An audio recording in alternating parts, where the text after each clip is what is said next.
I couldn't be happier to have Vivienne share their insights of how COVID has been for the library system. So, Vivienne is a librarian leading the system wide Full Steam Ahead initiative and neighborhood science program at the Los Angeles Public Library. And for those of you who don't know, that library system is one of the largest in the country. She works closely with different stakeholders to develop awesome programs really around citizen science for the community. And I think, of course, that means you have to be an expert collaborator. And she has a whole list of awesome things that she's leading that I won't go into, but maybe we can talk a little bit about. And she co-chairs the Citizen Science Month working group for the Citizen Science Association. So I think this is going to be kind of fun to dive a little bit deeper into. So, Vivienne, welcome. Thank you for having me, Tara. So tell us what COVID was like for the Los Angeles Public Library. I mean, it has more than 100 branches across LA, and so what was this like? I mean, it's not one community; you're reaching hundreds of communities. So we actually have 73 locations altogether. We didn't hit the 100 yet. We're not there yet. So we have 103 locations, including the Central Library in downtown LA, and so we're the second largest in the West Coast, the largest being the LA County Library System, which I think they have like 80, 83 or 84 locations. That's still huge. Yes. Yes, it is. We're spread pretty wide. We're pretty far and wide. So going back, COVID has, I wanted to say, COVID really have drastically changing the landscape or the dynamics of public library in terms of programming, and really accelerated the transformation of library services. And while it was a challenge for most of us, which none of us have really imagined, it also brought us a lot of new opportunities to rethink about library programming through different lenses and perspective. And also for librarians, like including myself, to rediscover or discover many of our hidden talents that we didn't even know we have. So that was interesting. Like what? So for example, I have worn many hats as being a children's librarian. We've been doing a lot of outreach, try to develop partnership. But I have never thought one day I will be wearing a hat of a film editor, a producer, a lighting crew, all these. It's like, wow, I feel like after this, if there's someone's looking to hire someone in the entertainment industry, I can probably try. That's how it is. It's just something that we never thought about. And I mean, it was a very interesting learning experience. And definitely all of us have to really tap on learning a lot of technologies, so IT stuff. Like all of a sudden, all of us have to know how to work Zoom, knowing every single feature of it instead of just, click on one button and boom, you're on. It's like you have to learn everything. You learn how to put together programs, how to find the best angle of yourself in front of the camera. So that's all something very new and very interesting. And it's a new vocabulary. Definitely. What was it like for some of your the patrons or the community or the families that visit the library? And I think, as we were saying before, the library is such an anchor for families, especially parents with young children, and it's part of your family routine. And suddenly to have all of that taken away, how was that? And what did you see some of the branches do? So for us, I think when we think about public libraries, about the programming, even nowadays, we still have that picture of everybody walking in, bringing their kids, and attending in-person story times. Before COVID, we were offering a lot of hands-on activities, including STEM activities.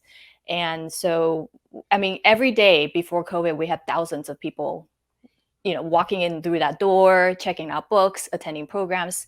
And like you said, everything was taken away come March 2020. That was like you can never forget that date. So we were at the point that, the mayor said, stop all the programs. And now we were going to have to, everybody stay home. And right away, our administration, every single librarian in our system know that shutting down that door of our, of the branches is going to have a huge, tremendous impact on the communities we serve. You're talking about these underserved communities. They come to our, people come into our library using computers, checking out, using a lot of resources that we provided, and all of a sudden they don't have that anymore. It is difficult. So what we did right away is not only us in the coordinating offices, but really our 200 plus librarians really put our heads together, begin searching. Really, it's a quest of searching and seeking alternative programming methods to keep everybody engaged. Because we realize now it is really more important than ever for us to provide that educational and entertaining resources to keep the residents in our communities productive, safe, healthy, informed, and continue to be connected somehow in some ways possible. So we know that our patrons want, we really want our patrons to know that all the libraries, even though our physical buildings are closed, we are still here. We're still here. We might not exist in real person, but we're here virtually. You can still reach us in any way that we can possibly provide. I think and I think we experienced that in my sort of little town. We're in the San Francisco area, and from a parent's point of view, I think it was not the same. But I know, and I think I was very impressed. Like, so many libraries tried to do that. You can pick up books by the outside of the library, things like that. What did you find worked to keep families engaged? Who came to the online programs, and what worked in that? I'm very curious. Like, what type of program was effective to help the parents? Because so much of the burden of education fell on the poor parent who's already doing everything else. And so how were you able to help ease that load? So through many, many trials and errors, we did found our approach and strategies, some of them that actually works really well. So like you mentioned, how, as you know, we move most of our programs online. And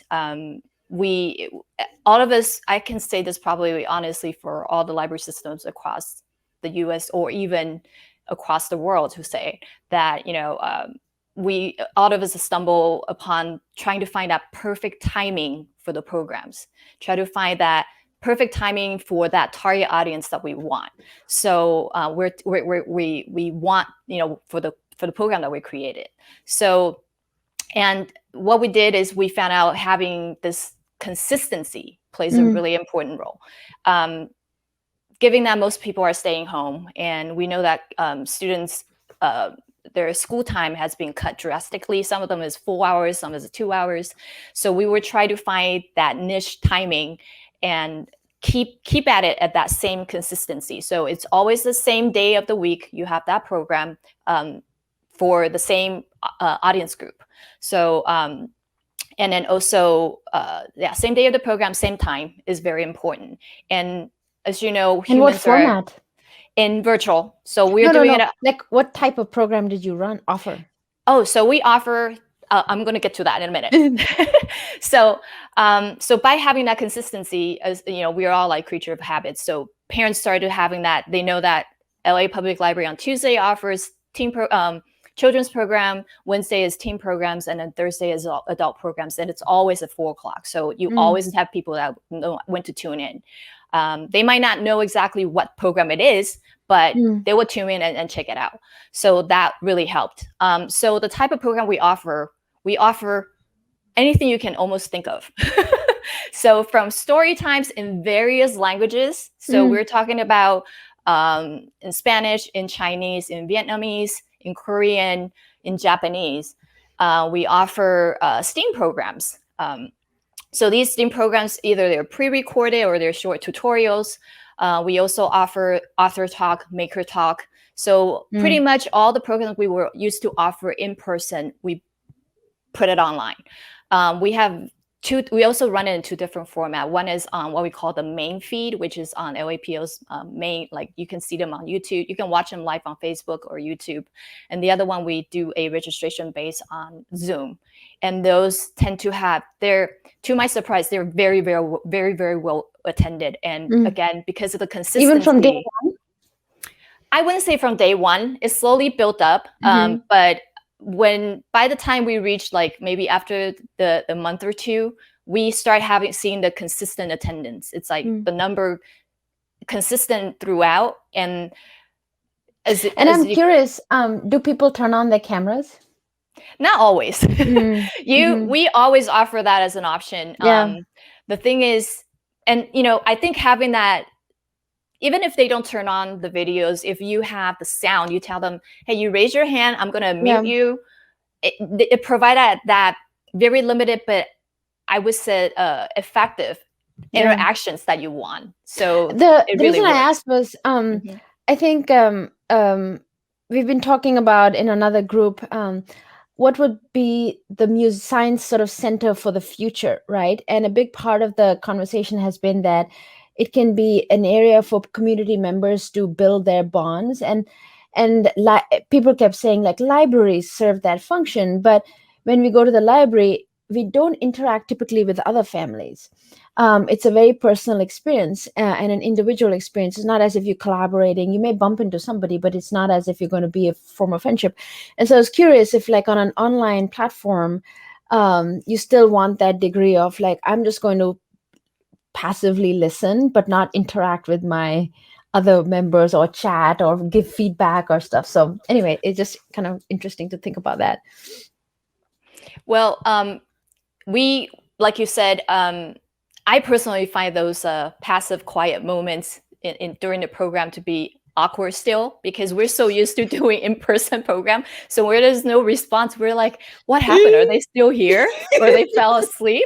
So you start looking for ways to engage them. And so, of course, Zoom has these poll questions you can do. We start looking into other type of integrative type of technologies that you can use during the program.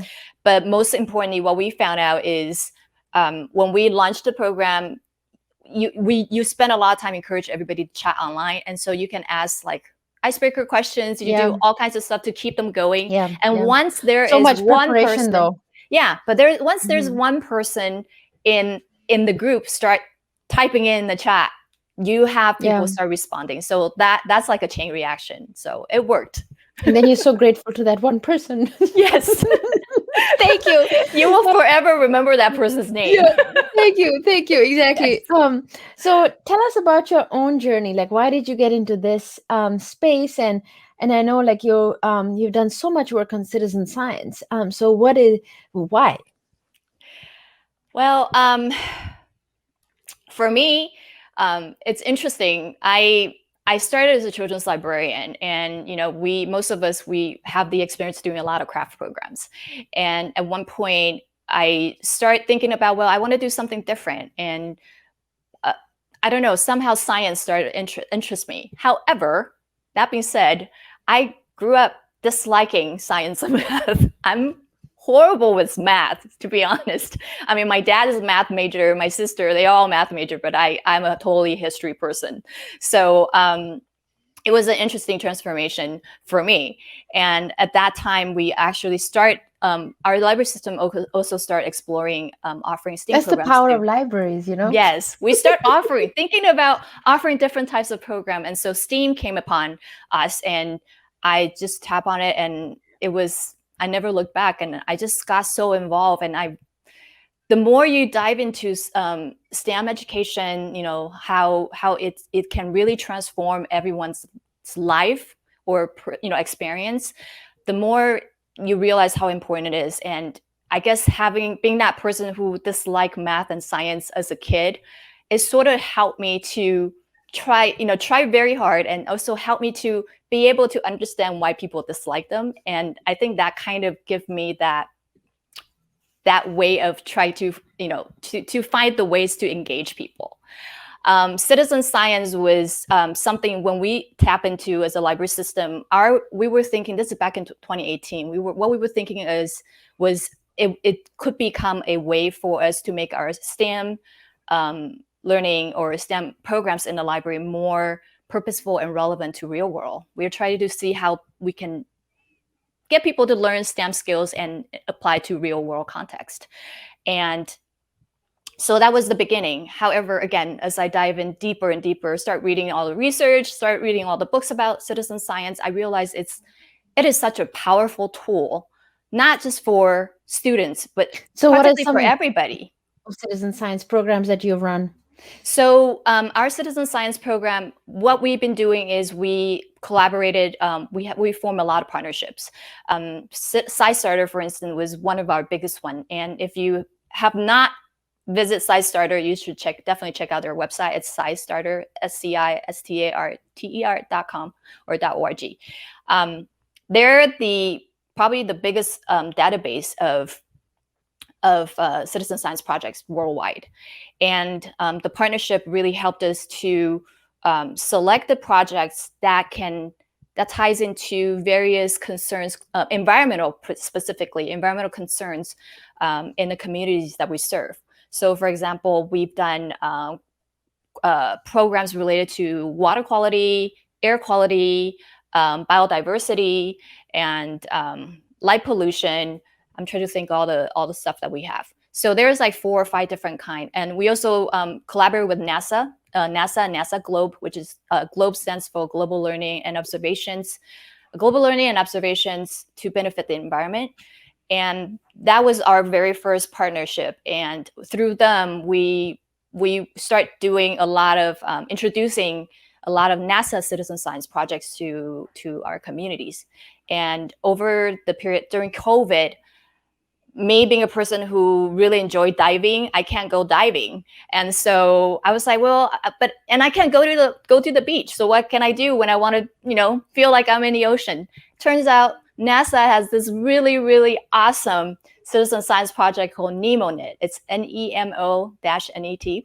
And I don't know if you've heard about it, but it's basically you can help NASA scientists classify all the coral reefs data they have collected. And what you do is you're going to paint colors on there. There's blue and red. And you can do this no matter how old or how young you are. It's totally fun. And you learn different types of coral reefs. And oh my God, I had a blast myself. And when we introduced to our participants in the programs, everybody loved it. They were so engaged. So it's another way for you to really, take part in the real authentic scientific research. And in this case, without your help helping NASA scientists classify those coral reefs, it will take them 2 million years. 2 million years to classify all those coral reefs. So that's the power of citizen science. That's helpful for sure. Yes. Yeah, those are awesome. And I think that's a big part of what we try to do with Technovation as well. I think it's not completely citizen science, but I think it is the power of an individual, right? Like saying, I'm not just going to sit and watch that there's a problem, but actually do something about it. So what are some gaps that you find? I know like everybody had to sort of get online, and people are saying that it accelerated sort of the online adoption of interaction, like by maybe 10 years or something. So what are some gaps that you find between what librarians need and what sort of after-school education organizations are providing? Like you talk a lot about partnerships and looking forward a little bit. I'm not sure. I think COVID is here to deal with for maybe some more time. And so what do you see in the future? So talking about the gaps that I find between what librarians need and what after-school education organizations are providing, I would say the expertise is one. So for example, I can be an advocate and I am totally championing citizen science, totally championing STEM, but I don't have the scientific background. I can't, when we're trying to provide that programs or to teach someone about these scientific methods or these scientific concepts, that is one piece we're lacking. And I think lacking that expertise sometimes made librarians hesitant in wanting to tap into this type of programming. However, a lot of after-school education organizations do have that sort of expertise. So, one thing, or connections to experts. Exactly, or a connection to experts. So I think that one thing we can definitely do is to have that collaboration. So if the after school organizations and libraries can collaborate, I think we can make definitely a much bigger impact than what we think, than what we can do right now. And Vivienne, what do you looking for? Like, we're all sort of dealing with the Delta variant, and maybe I'm sure there's going to be some other variant as well as things change. What do you think for the library? Like, what part of virtual programs will remain in your portfolio? Do you think, like you were saying, we were planning to go back in person, we were starting the in-person programs, and then there was a lockdown. I feel like this kind of up and down will happen, right? Like over the next year or maybe more. I don't know. So what are librarians thinking about as we are sort of planning forward? So we are really trying to plan as if normalcy will come sooner or later. So no virtual programs. Yeah. So no. We will continue the virtual program. That's the thing. So the idea is we want to go more in a hybrid mode whenever possible.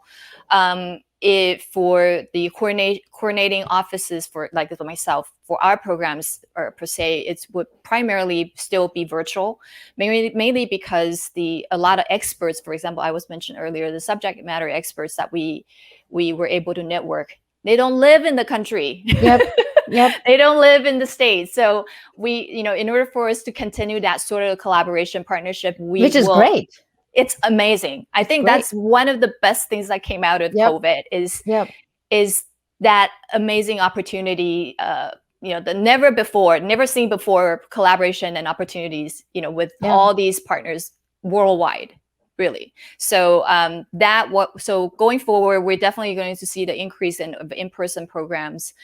We're slowly inching back to the in-person program, but we're doing it outdoors. And then but the consensus is we will keep it hybrid, or there would hybrid definitely makes be sense. but there would definitely be a portion that consistently being on the virtual platform. And then I know, you started off by saying low-income families are libraries are such a big mainstay for them, like access to internet, things like that. What is your advice for education organizations? We want to get over this, people call it digital divide, all sorts of divides, right? So what is your advice for education organizations to reach more of these vulnerable communities that may not have access to internet? My one and only advice is go and collaborate with libraries. Seriously, go and reach out to the public libraries that, whether it's in your community or it's in the community where you work. A lot of time, first of all, public libraries are the trusted institution. They already have that deep-rooted connection with the residents there. And we already have established infrastructures. So you don't have to reinvent the wheel. That's being one. And also that, for example, you're talking about digital divide. Public library, for example, Los Angeles Public Library, we are offering the hotspots for people to check them out. So, again, the infrastructure is there, the supply materials are there. Yes, they do. Yeah. And of course, the LA Unified School District, they were acting very quickly in providing iPads, providing these technologies in the hands of students as well. So again, definitely go out, and I can't speak for the public libraries outside the United States, but it never hurt to really reach out to the public library. It doesn't matter where you're at, to see where they're at. And if there's synergy, there's a way you can collaborate, you can create a bigger impact. Yeah, for sure. I think the issue there, which COVID may have sort of helped a little bit, is openness to technology, right? Like that wasn't there before. Now I think there is, right? Yes, definitely. There may be more of a willingness to collaborate on that front. So Vivienne, last two questions. What was one story that inspired you last year?